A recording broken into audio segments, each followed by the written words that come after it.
All right, welcome to the virtual brown bag, everybody. Let's get through the typical things we go over, which is we do record these calls. So if you're going to be sharing something, make sure that you don't share anything that's going to cause you trouble or that's going to cause us to edit the videos later, which adds a lot of like overhead, which we don't have time for at the current moment.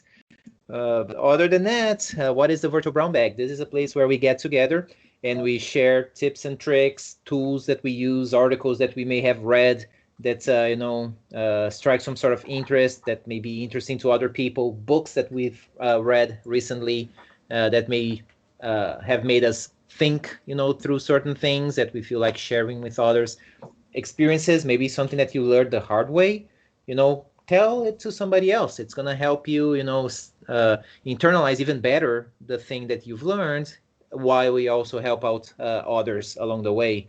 Maybe frustrations or difficulties, something that you're trying to get done and you just cannot figure out, how. Well, bring it up here. Maybe somebody has gone through the same problem, or maybe, as a collective effort, we can find, and put you on the right track. So don't be shy. Not supposed to be a one-way conversation here. Logistics, we do this every Thursday from 12 to 1 Central Time here on Skype. Anybody who would like to join in, just, tell your friends, tell everybody, and join us here. This is a partial list of, topics just to give you an idea of things that we've covered. Oh, should I bring up this very exotic language that I started looking into? Just bring it up. You never know. And I'm pretty sure George will always jump on that because the man knows like every single language ever created. uh, we have our virtualbrownbag.com website where you can always find the link to the meeting, as well as the link to videos for the previous meetings. If you need to, just review something that we've discussed, or maybe you've missed one of the meetings, you can always go back and watch it. And other than that, let's roll. We were just talking about Xamarin, because Tony mentioned about a user group that we hosted the improving office on Xamarin, and I mentioned, I really want to look into Xamarin because it's like I used to like WPF. At least it was a model that it's like, yeah, it's okay. I can get stuff done with it. So that's cool if I can use that to do like mobile development without having to deal with the other stuff.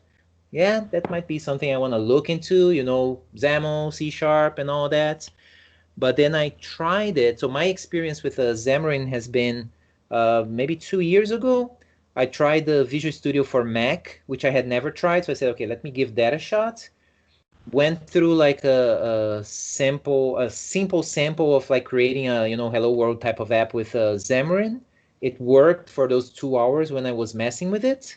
I left it alone. 2 weeks later, I come back to it, I open the project, I try running, and it's failing.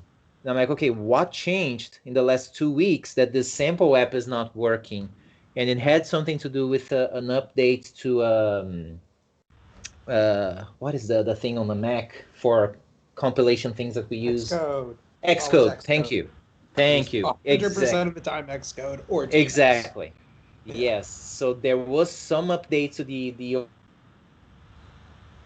OS that met, but of course, the error that Visual Studio didn't lead me at all. That was the problem. It gave me a message like I have no idea what you're talking about. And after a lot of googling, eventually somebody said, "Oh, it's that Xcode update. You have to change this, that, and the other." I'm like, okay, I'm done, man. If I'm spending like another hour just to track this kind of thing, I don't have time for that. It shouldn't be that hard. Now, what about you guys? Has anybody else been using Xamarin, or have you got stuck with Xamarin, or what are your experiences? I haven't used it, but like if we wanted to talk about it, I'm pretty sure I could get Andrew Hoffling on here, and he's a Xamarin MVP. Yeah. That could be a cool thing, yeah. Because again, I know that it's been around for maybe almost 10 years now. It's been Yeah. around, right? Right since because Microsoft acquired them, right? It was not something that Yeah. Microsoft created, right? Yeah, that's correct. Right. So yeah, I remember it's been around for a while, and once in like I do have some personal projects that I would like to have like a mobile version of it, but I don't have the time to put into it. So if it's hard, I'm not gonna do it.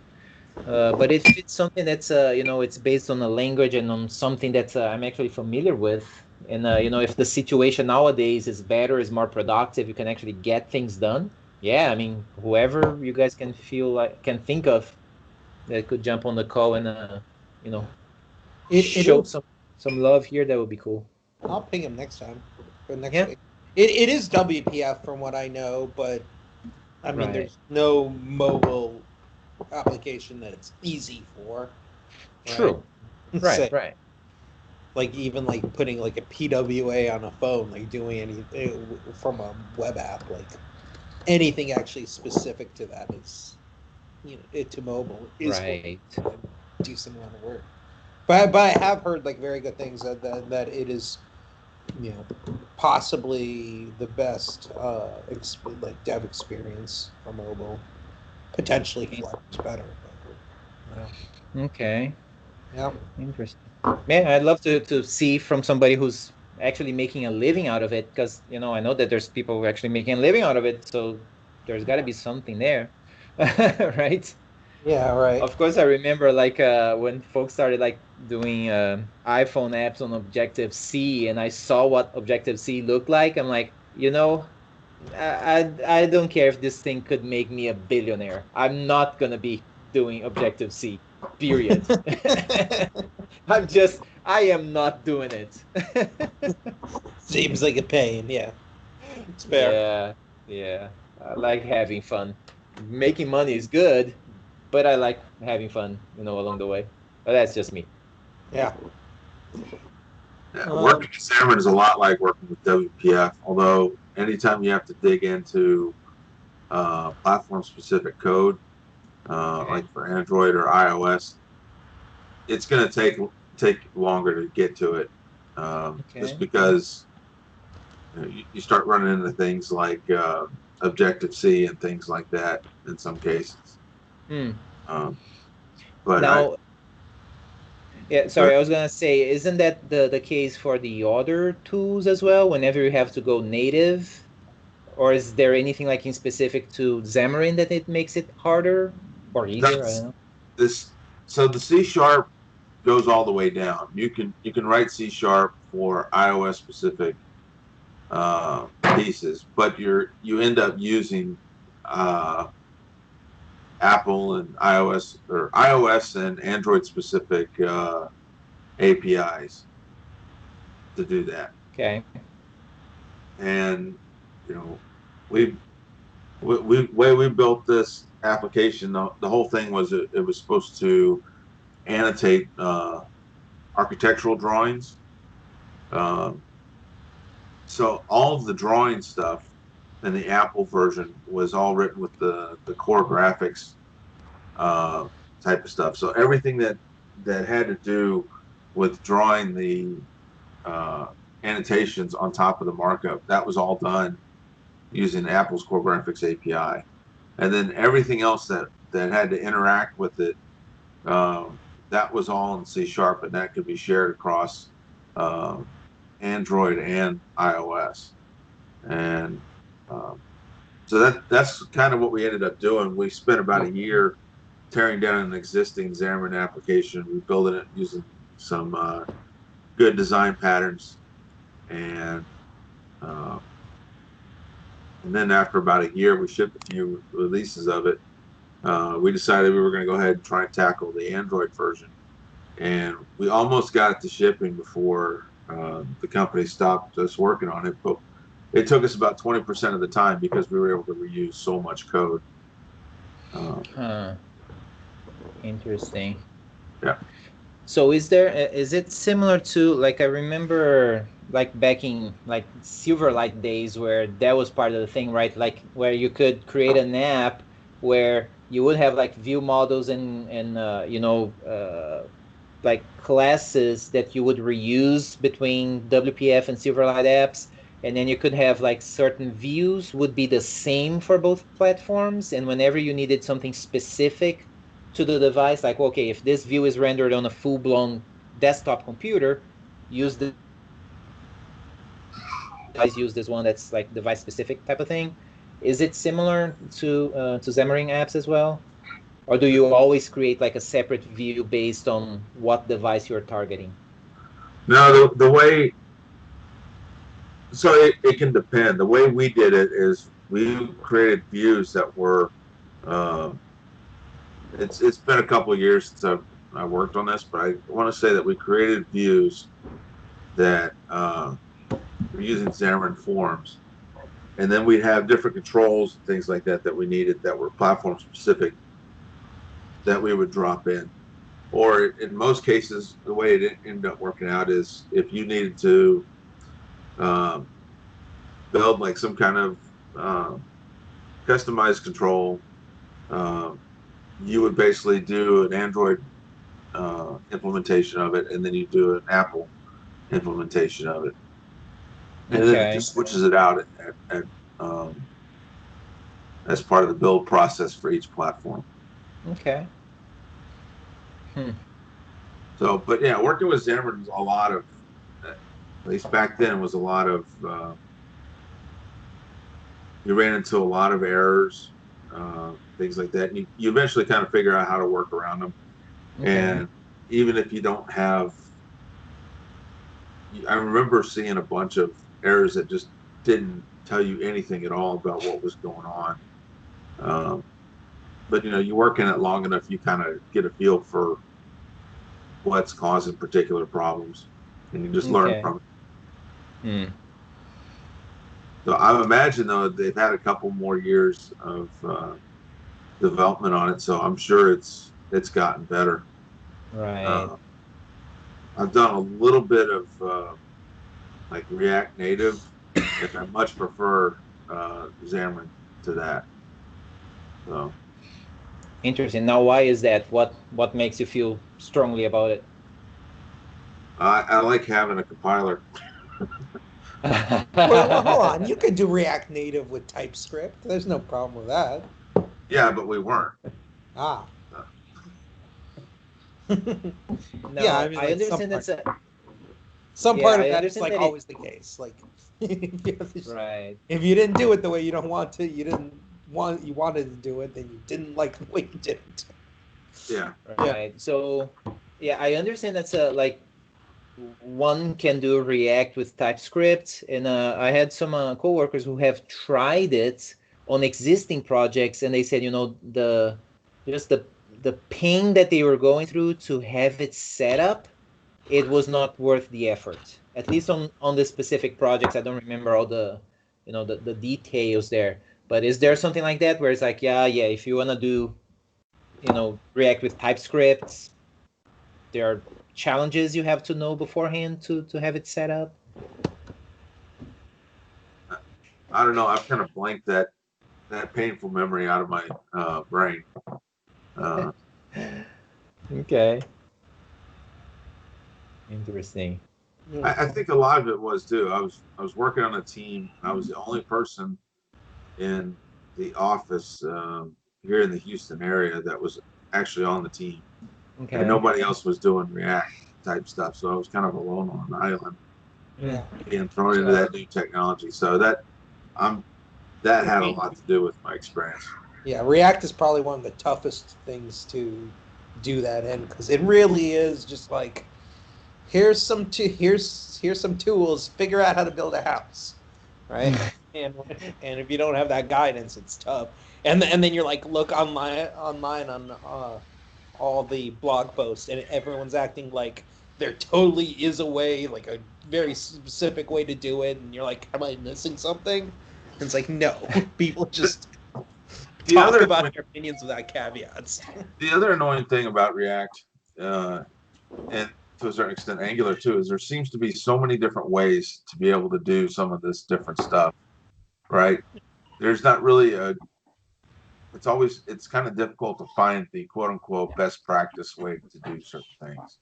Right, and that's what I'm saying. Like, there aren't really best practices in React, except for like 10 places, which are all in their documentation and clear, and nobody does those anyway. But like for the most part, there really aren't best practices because it's like it's a toolkit. It's not a framework, which is like the thing. Yeah, like a passe thing to say at this point, but it's kind of right. And then with Angular, well, at least I don't know about Angular now, but the Angular JS, the issue was more like, yeah, there were best practices, but they freaking changed from version to version, and nobody kept up, like from minor version to minor version, and nobody kept up. Yeah, and yeah, with Right, we need to go. Like, why? I don't want to. But yeah, I faced that problem as well. So, like to use George's analogy of like building a house, if you're in the business of building unique houses, like there's not one house that looks like the other, then yeah, just give me the tools and I'll build new unique houses. But if you're like building a neighborhood where it's like, yeah, you have like 3 or 4 different templates for houses and then just keep alternating, but you're building like the same houses over and over. So that seems to be like the similar or like the analogy to like React and Angular, for example. Like when I was doing,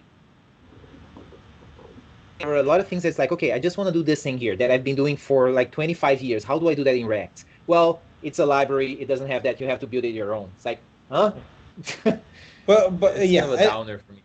I think that's kind of exactly it. It's like a new way of interacting with the DOM. It's like yeah, right, yeah. If you just got the DOM, well, it's a library. It's not a way of doing stuff. But like I would say, like, to extend that analogy, it's not so much about having it's not so much like, oh, if you want to build the same house over and over. It's more like, React's perfectly fine for that if you have built that same house over and over a bunch of times and you have opinions on how to use your tools to do it. And otherwise, throwing a new person in it, maybe you shouldn't do that. Exactly.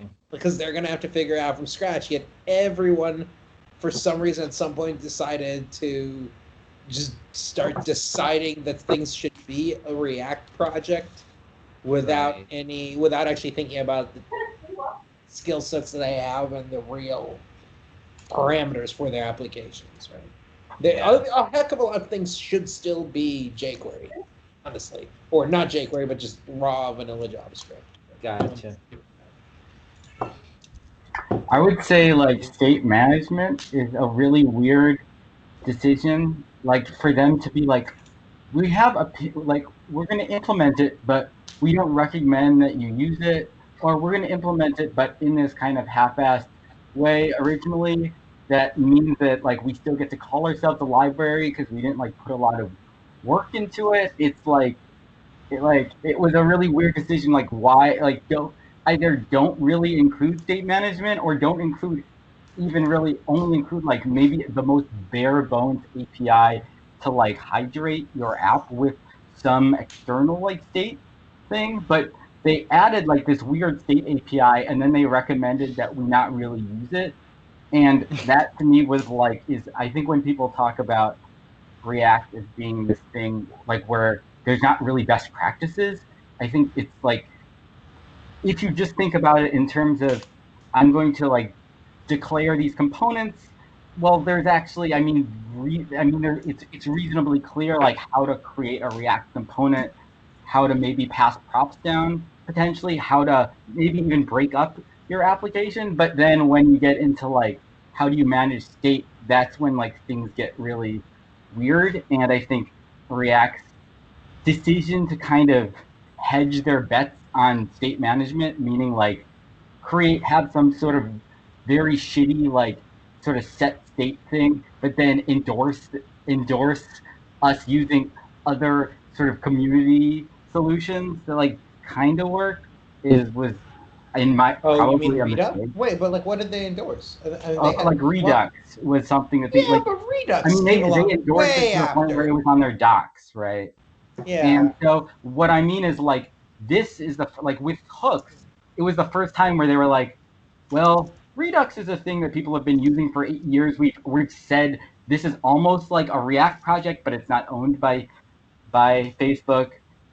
So we're going to just actually add the flux pattern directly into our API. Like the hooks was like the first time they did that. And if they had just done that to begin with, I think it would have a lot of like removed a lot of the murkiness. But I think that pattern wasn't there at the beginning. I mean, the pattern was there because they were like, it's the flux pattern. So it was definitely. Well, no, but if you think about it, so the reason why it was easy to do when they did hooks is because context API was already in place. Oh yeah. First of all, sure. And then second of all, like the use reducer thing in hooks is like a one-liner you could write yourself on top of use state. For sure. Well, I would say the context API isn't a thing really necessarily because use reducer is locally scoped. It's not, use reducer doesn't use context at all. You still have to like, yeah. But in order to do the type of thing that you're doing with Redux, where you're like kind of doing that sort of thing, you would wire up the context API with use reducer, because otherwise it's just another way of doing of using the regular state. Like so you kind of had to have the context API in place, which, and I mean, and the entire Redux pattern wasn't even clear because before that we had Flux and Reflux and several other things, and there were like several years of that. Yeah, but all of them had the same basic API or terms, which was like having some kind of reducer thing that you dispatch actions to, and they called them different things. So I would say that that's probably like the same model versus compared. And I would say that something like a state machine is like a different model of state. So I would say there's a lot of overlap between all of those. And so those ideas were there, and they could have they could have built in some reducer thing. They could have built in combine reducers into the API. They could have not allowed you to create state the way they allowed you to create state ad hoc and like forced you to create a reducer. And so like again, I don't think those patterns, but instead they sort of had the state management thing, and then they were like, but this isn't really going to scale, so we kind of recommend that you actually use this other library.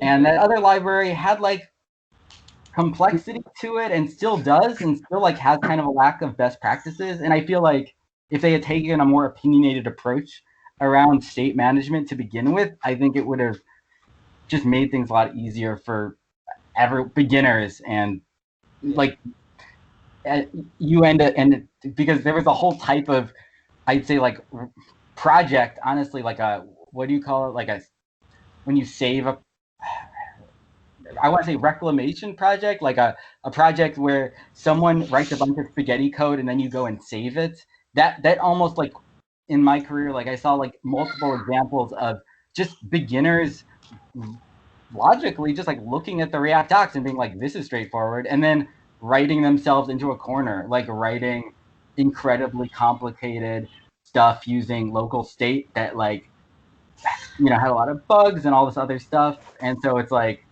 so the idea that like, oh, we're going to offer this simple API ended up like actually really hurting people, because people ended up using React mostly for like not one-off projects, but like really big production stuff. And it's like, you guys knew that it was going to be useful this way. Like you guys knew it was going to be used this way to begin with, so just like commit to having more opinions and don't like hide behind the library moniker. I get that, but like again, I think you're kind of getting the timeline confused. They really didn't have those patterns for like years. Like React was what, a 2011 project, and then like Flux didn't come around for a couple of years. Then Flux and like Reflux and several others were finding out. And yes, there were kind of reducers things, but it was significant differences, especially under the hood. So like, and there wasn't like anyone around who was willing to, or who would have been, or should have picked a difference. Like it very possibly would have killed the project, because like at the same time they were competing with like Preact and Inferno and stuff like that was coming around. So like everyone could have been like, wow, I don't like this opinion, I'm going to go over to this other library, which doesn't have an opinion. And then you end up in the same situation, just with a different library.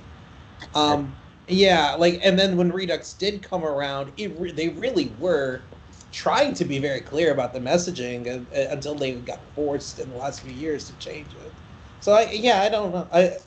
the thing that was like almost kind of, it was almost like the web tech wasn't there. Like one of my friends said on Twitter recently is like, when React came around, I thought it would usher in this new time of like component based design, and we'd be able to recombine stuff. And instead, every single web application has 7 different types of spinner.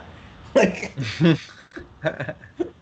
it's like, yeah, I mean that's true. I mean, I don't think it's like completely fair, because like the complexity in web applications wasn't caused by React. It was already going up before React hit the scene. I was writing complex web applications with jQuery and Knockout.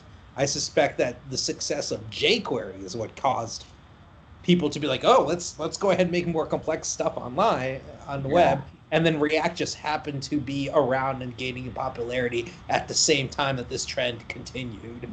And but like the thing is, like, if you really want to talk about like real like componentized stuff, the tech just wasn't there, because like what you need for that to really work is like, a way of encapsulating styles and things like styled components, or the way Material UI does it, which is kind of the same way. Those didn't come around until like a couple of years ago.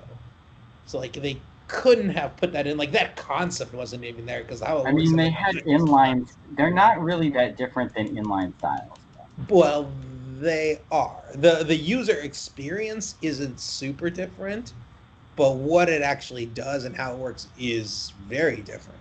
I mean, so I mean, certainly what it creates on the DOM is different, but in terms of like the point, I guess it's essentially like the purpose of like React's early kind of endorsement of inline styles, I think, was it paving the way for something like styled components to come up, which basically created like a CS, like a pure sort of CSS API for styles that scope to a component, versus having to kind of use inline styles, which again, you can do everything that you can. Well, sure, there's stuff you can't do, obviously, in inline styles that you. A lot of stuff. A lot of stuff. Okay, that's fair. But like boring everyone else that doesn't do a ton of React. Yeah. Are you good? Yeah. If we want to talk about other stuff, I could throw some other things. Actually, I do have a thing I want to throw out, because I want to get people's thoughts on this. I had this idea this morning, and I kind of really like it, and it's kind of nuts. I want a programming language that has its own version control built in as a first-rate citizen. So you could update versions of the language on the fly in a running program. So versions of the application on the fly in a running program. And where I was thinking about this, I was thinking about like database migrations, and database migration is great. They're like 70% of the reasons I use an ORM. But you do have this thing that happens where you kind of write the migration file and you don't touch it forever.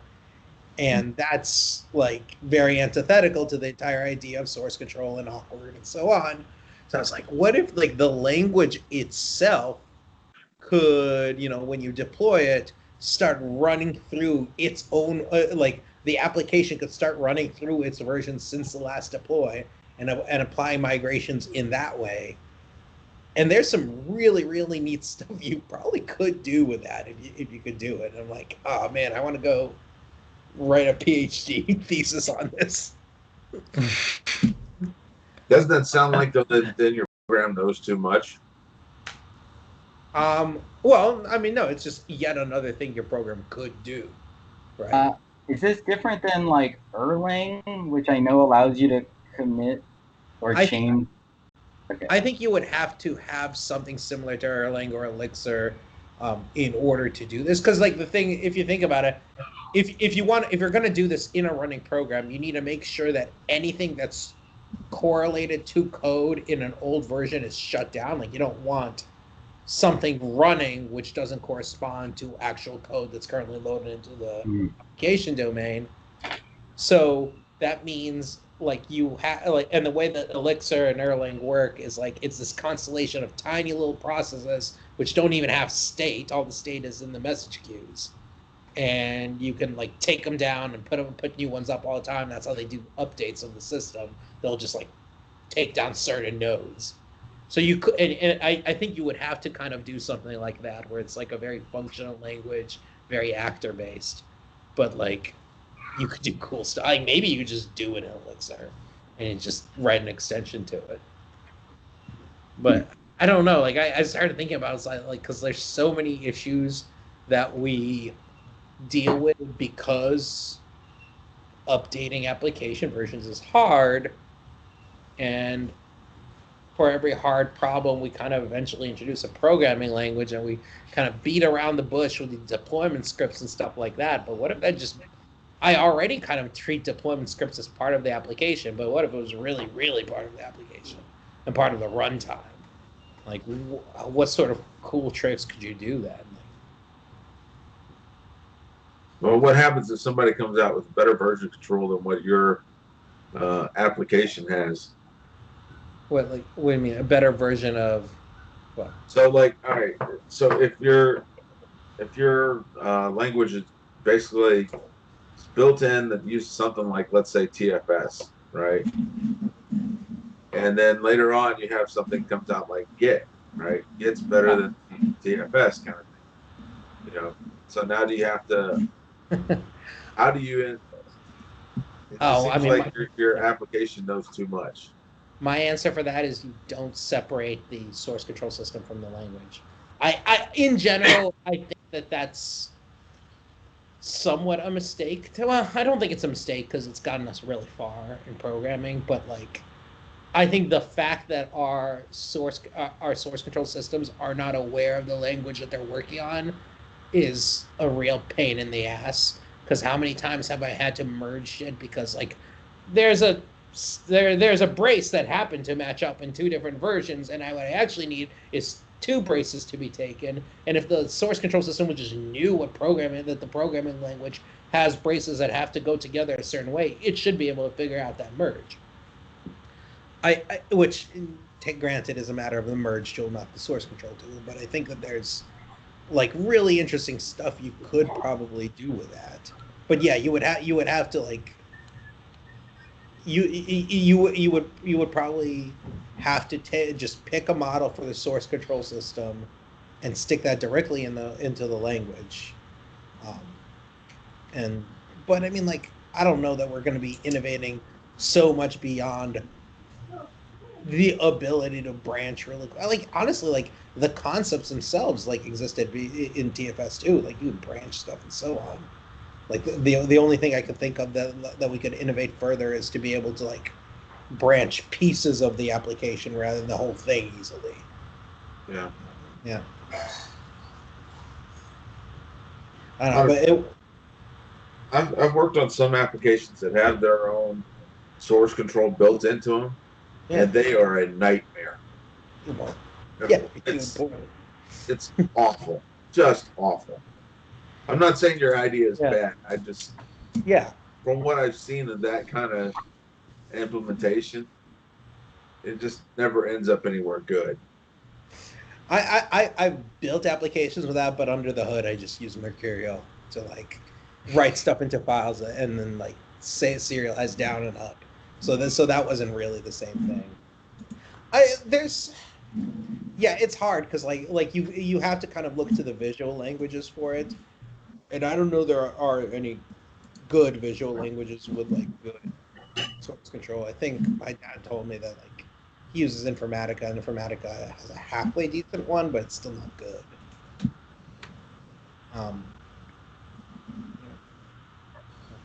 I don't know if anyone else's screen with Claudio's frozen, but he's just still like in this form. Like, can you guys still hear me? Yeah, we can hear you. But it just looks like you're stroking your chin, and it just looked like that for 30 minutes. Oh, and for me, yeah, my camera is looking like all blacked out here, and the Skype window is frozen. I mean, I can see you guys just fine. You know, you're all moving and everything, but I cannot click anywhere in Skype. Like I tried like turning off and then back on my camera. I can't. I cannot like click on the chat window. I cannot do anything in Skype right now. I feel like Skype is really dropping the ball lately. You know, it's I like real problems with this Surface laptop here. I am not a happy person with this computer. I'm hating every bit of it. On Really? Saturday, I had to cancel my second talk at TechFest because like 5 minutes prior to my talk start, my computer just completely froze. Like, okay, it froze. I'm gonna restart it. I restarted. I was not running anything. I tried to run Microsoft Teams, which is the platform we were using. I couldn't like log into Teams. It opened Teams and it froze there. I restarted again, and then Teams comes up, and then I start Visual Studio. Now Visual Studio freezes. Like, what the heck? So I had to cancel the talk. The first time I canceled a talk in like 20 years. That did not make me happy. And then like 30 minutes later, I didn't do anything to the computer. It came back to life, right? Now last night, and then Overheated or something, yeah. it could be because like yesterday, I had similar problem where I had a meeting, a user group meeting in the evening. I had the same problem that we are having right now. So everything else was running fine, except that Skype froze. And it's like, well, that's odd. And then I switch over to my Mac, and of course my Mac is all happy, all works. But with this, another thing that I've noticed on this Surface, one of the reasons why I got it is because I could like, use the stylus and draw on the screen to do like, whiteboarding sessions right on my screen. Well, that works great while it's working, but the touch screen keeps just stopping working, quite often. And then I need to restart the machine to have it working again. Holy cow. How It old is probably your just machine, restarts the Claudio? driver, but yeah, wow. Yes, it's not fun, and I Yeah. in March, right? So it's still brand new. So I'm like one of the actually I can share that today. One of the things that I'm experimenting with is to run JetBrains Rider as my IDE for the backend work that I'm doing in C Sharp. So yesterday I installed it on the PC just to see how it works, make sure that it does everything that I need, and then once I get it working, I'll try it on my Mac, which is an older machine. But if, all I'm doing is, editing C# files and things like that, it should work well on my Mac since it's a .NET Core. So that way I can, send this Surface back because I have the service plan and all that, and maybe have it replaced. It may just be a bad unit that I got. Why don't you code on your Mac? The back install. It just because it's an older machine, like my Mac is a 6-year-old machine, so it is kind of overloaded right now. Sure. Yeah, so that's why I've been putting it on the side for this. But Okay. yeah, this has been frustrating. You can take it to the Microsoft store. No, you can't. Well, and the funny thing is like, okay, guys, after I switched over to Macs 10 years ago, I haven't really owned a PC other than my music PC that I only use for like music and, my videos and things like that, but not for development. And then when I switched over to a new client and I had to get a PC, I said, well, let me try the Surface. It seems like an interesting machine. I keep hearing good things about it. Let me try it. And then like right from the get-go, the experience was kind of funny. So I go to the online Microsoft store. I use my Hotmail account that's associated with that. And then every single email that I got from Microsoft purchase ended up in like, well, if your Hotmail system and your Office, whatever system, does not trust your own emails, you have some severe trust problems right there. So that already, like, okay, that doesn't sound good. So 2 days ago, I'm like, okay, let me go and file a claim for the service plan for this machine so I can send it back. So I get to the little form that says, what is the category of issue that you're having? and then here's a text area, right? A big field where you can describe your issue. So I start describing my issue, three sentences down, that's the limits. I cannot like keep typing. So I have this huge field on my thing that I can type, but I cannot type like even like a third into it, or like it was ridiculous. I'm like, are you guys really kidding me? Yeah, Yeah. that's dumb. Yeah. It's like, really, guys, come on. This you can do better than that. Yeah. Um. Yeah. Yeah. Hey George, this is Pedro. Yeah. What's up, man? I haven't talked to you in a while. I know. So I have a talking about MacBooks. I have a 3-year-old MacBook, but I feel like I need to buy a new one, but I don't know if I should wait for the new ones that are coming next year. You know, the ARM, with the new CPU, and I don't What, know. I don't know if I what's should cool wait about or them? well, I mean, it's supposed to be more efficient, I guess, better battery, I guess. Mhm. I Well, got mine. Well, I got mine from my employer, so that got bought in like March, and it's fine. I don't have any problems with it. so are you usually working with your computer plugged in or mostly on battery? I think I do a lot of on battery because I go outside and yeah, Uh, And Yeah. that might be a reason to go for an ARM processor, but ARM processor, right? Yeah. Yeah, I'm plugged in all the time because going outside is. See, if I go outside, well, first of all, it's summer in New Orleans, so it's hot, and then also if I Yeah. do go outside and I'm like on my porch, then the kids can see me and they'll just be standing at the door like little puppies, demanding to get on the porch. you also have Wait a little. hurricanes too during certain parts of the year. Yeah, yeah, man. I don't know. I haven't seen anything with the hardware, but I don't follow hardware on that stuff anyway to begin with. So Yeah, me either.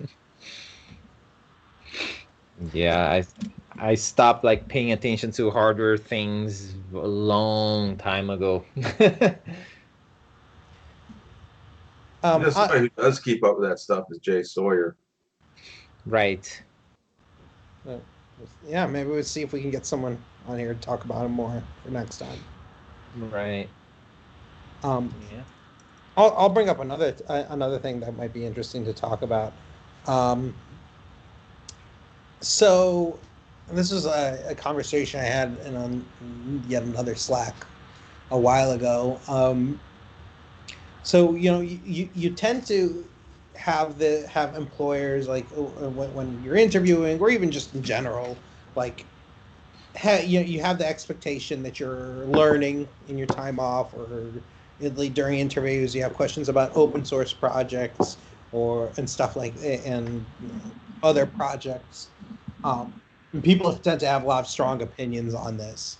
Like, what are your thoughts on the role of extra tech stuff that's not part of the job, and to what degree can or should employers even like may have expectations about it? You talking like a bring your own device kind of thing, or No. I'm talking about like questions like, what have you been playing with in your time off, or what have you been learning, right? Um, and some people very rightly like I've got kids. I'm not learning shit on my time off because this is a job, not a hobby. But I mean, at the same time, we do ask questions like that, and I think it is, I know that like if I spend time futzing around with Racket, it's not like I can bill my employer for that. There's nothing even remotely directly related to what I do at work with that. But also, I know that the concepts and the ideas and even like the specific things that I learn at some point in time, actually, like usually within weeks, start manifesting in my work and actually start contributing to it. Because like I learned Racket, maybe it'd be easier to pick up a little eLisp, and because of eLisp, I can now write extensions to org mode, and now I'm using those extensions to org mode in order to make myself more productive at work. So like, And then again, if someone isn't doing any learning on their own, then they are going to be missing out on that aspect of it. But Well, it's kind of a dick thing to ask about as well. Well, when you hire somebody to work for you, Yeah. are you wanting them to just stay in one place the entire time, or are you wanting them to kind of continue to move forward? You know what I'm saying, if that's something if you're expecting your employees to keep improving their tech skills and stuff like that, then you want to hire somebody who's going to do that on their own, you know. Right. But like, is that going to bias implicitly against people for whom this is not a hobby, and is that okay? And like, kind of where I am ending up coming down to is like, it's a matter of how, if you're selling yourself as this go-getter who's going to like be knowing the stuff and stuff like that, and that's what the employer thinks they're buying when they hire you, then yeah, you better actually fulfill that promise. They have a right to be pissed if you bait and switch. The issue is almost like that people have that expectation of that profile even when they have absolutely no need for that in a job, right? Because it's seen as some sort of like, well, this is what an ideal employee is. And first of all, that's not necessarily true. And second of all, you don't necessarily need an ideal. If they ask you that in an interview, they could also just be, that could be a question that they're using to try and figure out if they have anything in common with That's you true. at all.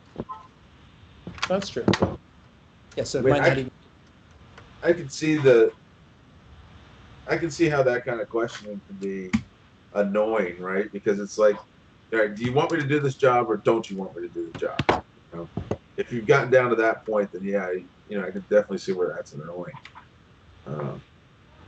But otherwise, I would have to ask that. I would ask that just to try and find out more about you. Well. Also, I think. I think the counterpoint is like, if you want me to learn stuff, then you should be paying me to learn stuff, because if it makes me more efficient at your job, then you should be paying me for that, which is fair, except for the line between that is so murky. And realistically, like I said, there's no direct benefit of me learning racket, but I do eventually end up seeing the benefit. Getting employers to send you to a conference or something like that, or to training, almost seems like pulling teeth. At least everywhere I've been, except for improving. Improving's been pretty good about that. But yeah, I don't know. Oh yeah, the only time I've ever been sent to but like, I've also haven't been in like for companies that do that sort of thing. Period. I haven't usually, and I spent a long time as a contractor and not an employer. That comes with its own set of issues where like you literally are not legally allowed to do that for a contract. So that's a whole freaking thing. I think companies ask that, in my opinion, during interviews, because for some reason they think that if you are learning something on your own or contributing to open source, they think that you might be a better developer. I mean, that's what I think. Right. And like, there is a correlation, but that doesn't. But and I think that is a fault not of the company, but of the interviewer, because again, there is no such thing as a better developer. There might be a better fit for your position, and there is no guarantee that that's what makes someone a better fit for your position. And I think people overvalue that specific thing. Yeah. I mean, what do you always answer? I usually answer like this because I don't have time to learn. I mean, yes, I do have time to learn other things, but I'm working on other projects that are more potentially will bring some money. And then I say, well, I either do that or I learn something that I'm not going to use in the next 6 months. So I just rather do something that at least is going to be more useful and not just learning something that, I don't know. Just, yeah. Yeah, but then also like kind of from a point of view of like because it is usually like mid-level and senior developers that are making that complaint, and it's like, man, you're really kind of putting yourself out there to just be slaughtered by the new generation of developers who are voraciously learning stuff because they need it in order to get the job. They need to distinguish themselves, right, from the next person. And yeah, at some point you're just gonna hit a wall with them. So it's almost like it's better for you, but it totally is difficult. I get it. I mean, all my learning comes in like a half zombie state after the kids go to bed. And I'm just sitting there in front of the TV being like, let's try to get this one problem down. And even that's like very, very lucky that I've kind of I'm far enough along in my like education career that it's automatic. I'm not putting a lot of very focused learning at this point. It's more like I know how to do it through repetition, and oh look, at the end of it, I end up picking something up. So that's what happens when you make it to the C level, is you don't have to. I don't have to. I don't have to learn it all. I look at the documentation and go, yeah, this format looks familiar. Now I get it. Yeah. Oh, they chose blues. Well, it's probably an ORM then. I mean, a little. So there you go. That's the secret. Just be so lazy that you can't escape it. It seems like that would be a benefit, right? If you're lazy, but you're able to, through your laziness, able to find ways to motivate other people to be more productive. You know. Yeah. I don't know. No, I mean definitely, but it is. I realize that is like very fortunate that I'm like at that point because I'm very serious. Like I can like skim through documentation a lot of the time. Like I was like looking at the documentation in the Immer.js library yesterday, and so really like I spent like 2 minutes reading it and be like, okay, yeah, I get it because I know how I would implement this myself. Cool, I'm good. Whereas someone else would have to spend a long time looking at it and like playing with it and so on. So that part is a fortunate position that kind of enables me to learn it a lot It's faster. pattern recognition.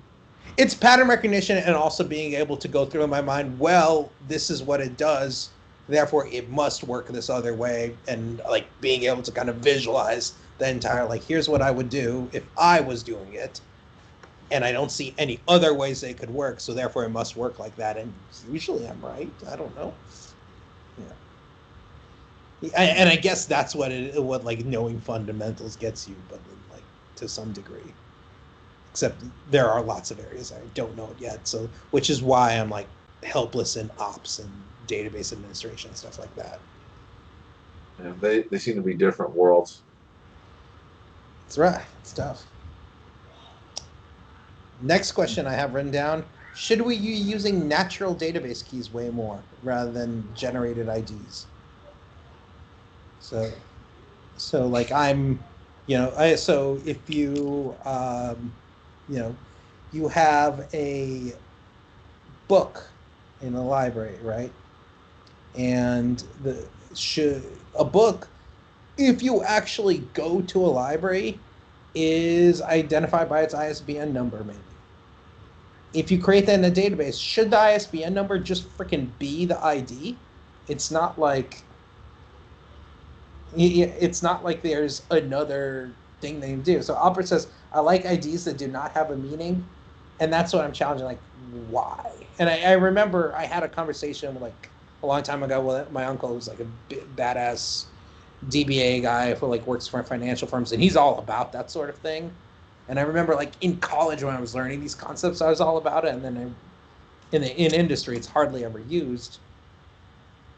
Why do we want IDs that don't have meaning in the business domain? Like, I don't have a good answer to that. I think it's possibly has something to do with the intention behind it, right? So if you have so an ISBN was created years ago for that purpose of identifying books, but it had no knowledge of your system that you're building now, years later. So But the book is still its identity. Like you still, there is like it still is a one-to-one. Like I would say like if you have the same ISBN number across multiple books, and you aren't talking like copies of a book, you're talking about like the abstract concept of that book. What are you doing? Like, why would that be the case ever? Like, it's because the whole DDD idea is like you want to model real world domains because that way you expose yourself to fewer errors that aren't possible in the real world. And that's totally legitimate. And then that kind of leads to the conversation. Well, okay, like I'm putting together something at a table right now where so there's tasks and tasks can be assigned to people, and really an assignment is the what the task assignment is, like the user ID, the task ID, and then the effective date, like the date through which that assignment is effective. Well, the thing that naturally identifies that assignment is all three of those columns put together. So should just those three columns be the composite key, and that will be how I refer to that assignment rather than generating a whole other identifier. But so then you need to pass around 3 pieces of information just to get in your application just to get one information about one book. Yeah, but how many pieces of information? Okay, but as opposed to that, I'd have an ID, which is a GUID, which is 128 pieces of information, and they just happen to be bits, right? We have data structures for that stuff to abstract that, and then it's just one piece of information. Like so in like official DDD, like if I don't know if you got deep into it, but for them they were treating identifier as a specific type, so that you could abstract things like that. But like we just, I've never seen like an application really like lean into that, and it does seem like it could make things maybe simpler if the tech supported it better. I don't know. Are you still there, Claudio? Sorry, I am, but my thing here is breaking up pretty bad. I got some bits there, like the using the identifier, like in the How many DDD bits sense. did you get? Yeah. What was that? Yeah. How Did you many get all bits 128 bits? Yeah. Yeah, now it's breaking up again. Darn it. Sorry, guys. Bits of information, he's not going to find that book.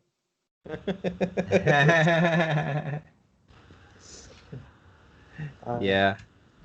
All right. Well, we're 2 minutes of time anyway. Anyone else have anything they want to throw out? I can throw something out. Sure. ManagerReadme.com. I had a manager who wrote a README for so for GitHub repos, your developers will write READMEs, right, to kind of give you high level information about what's in the repo. This one is for your managers, and in it you put different information in there about how you work, what you expect of your team, things like that. And I thought that was helpful because that made it a lot easier to come onto a software development team without having to learn who your manager is,